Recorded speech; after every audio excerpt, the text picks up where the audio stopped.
What's up, everyone, and welcome to the 2020 Indiana Percussion Association Day of Percussion. My name is Lee Allman. I'm the percussion director at Avon High School and the front ensemble arranger at the Crossman Drum and Bugle Corps. In a little bit, you'll meet my esteemed colleague, Dr. Lane Summerlin, who runs the front ensemble at Rhythm X and at Crossman, in addition to being the percussion specialist at Carmel High School. Today's clinic is about drum set in the front ensemble setting. In my years of teaching the front ensemble and teaching drum set, I realized that most of the problems that I run into boil down to 5 main topics, which are: number 1, reading is mandatory; number 2, the drum set isn't always in charge of tempo; number 3, show music must be played exactly the same way every time; number 4, balance and sound control is paramount; and number 5, drum set players quickly run out of things to play during scale and technique time. So the goal of this clinic is, at the end of it, teachers, you have a better idea of how to teach it, and students, you have a better idea of how to practice and get better while you were doing exercises with the mallet percussionist. All right, everyone, this is problem number 1. Reading is mandatory. In other ensembles, drum set players sometimes only get a rough outline of what they need to play, or they don't get any music at all. And that's fine for other ensembles. But with the complexity of marching percussion arrangements, you have to read music if you're going to play drum set in a front ensemble. So my approach is I use a book like Teaching Rhythm by Joel Rothman, or the appendix pages from the Wessel snare drum book, and make the drum set players play along while the keyboards are practicing their scales. So right now we're going to play Green by George Hamilton Green, and I'm going to play a rhythm that goes like this: 1 E and a 2, 3 and 4, while Lane plays Green. So here we go. 1, 2, ready, go.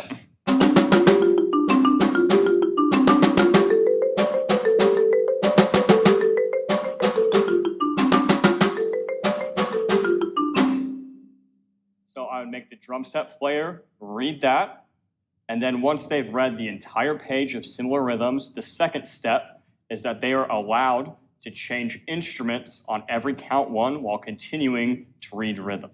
So here we go. Here's step 2. 1, 2, ready, go.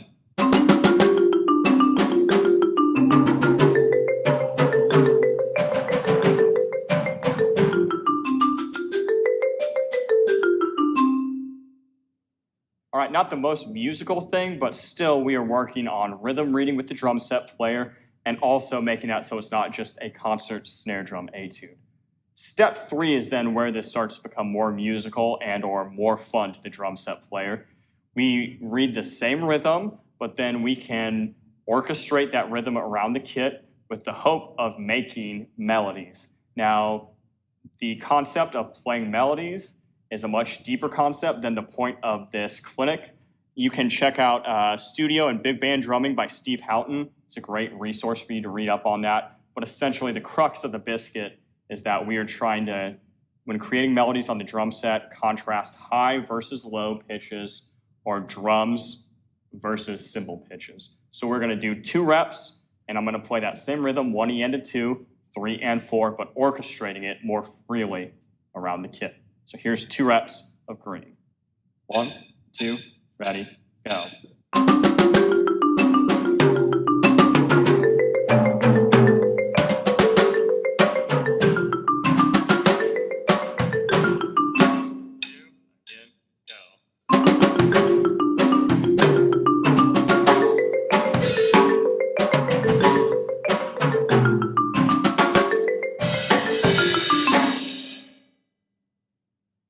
All right, there you have it.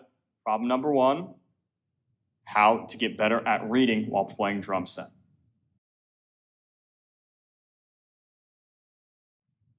All right, here we go. This is problem number 2. The drum set isn't always in charge of tempo. In nearly every other musical ensemble, the drum set is the king. It establishes tempo. It dictates the feel. In marching percussion, this is rarely the case because if the drum line is playing, the front ensemble has to go with the drum line. And even if it's just the front ensemble playing, there are many times that the drum set isn't in charge of tempo, so we have to practice that. So we're going to take the same rhythm that we just did in problem number 1, which is 1 E and a 2, 3 and 4. And the first thing we're going to do is Lane is going to start the exercise. I rest for 4 counts. I play 1 E and a 2, 3 and 4, rest for 4 counts, play 1 E and a 2, 3 and 4. During those rests, I am not, or your students aren't allowed to make any sound or do anything like keeping time with their foot, because during show music, you can't always make sound to keep track of your rests. So here we go. This is green with me resting and playing 1 E and a 2, 3 and 4. Here we go.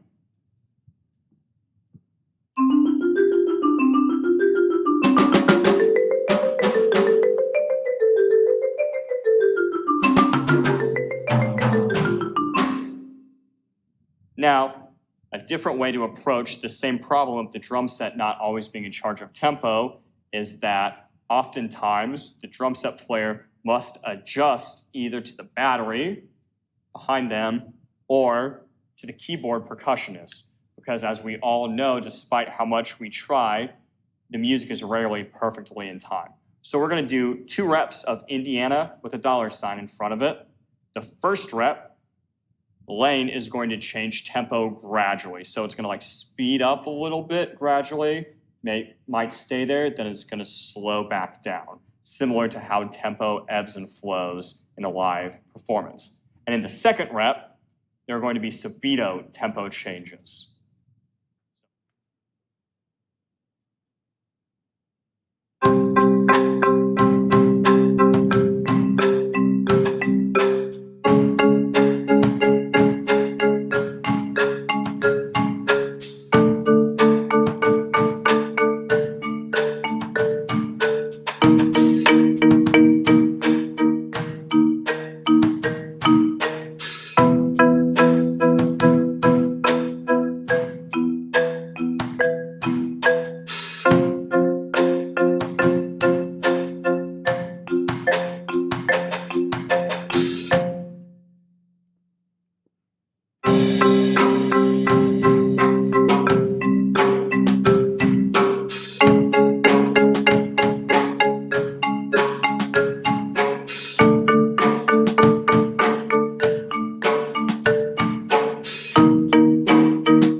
All right, welcome back, kids and coaches.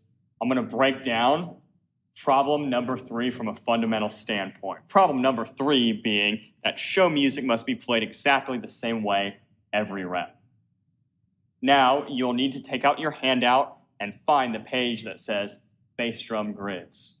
I'll play a couple of dope beats while you get that out if you don't have it already.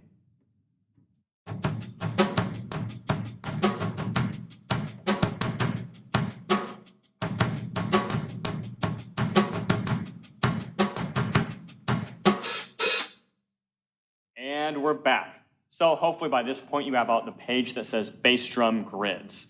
One thing that I do during warm-ups is there's a time and place for the drum set player to be able to improvise within reason upon a groove or a certain style. But if we are only doing that, we are subconsciously training our drum set player to be able to play whatever they want, whenever they want it. And we know that is not the case when it comes to show music.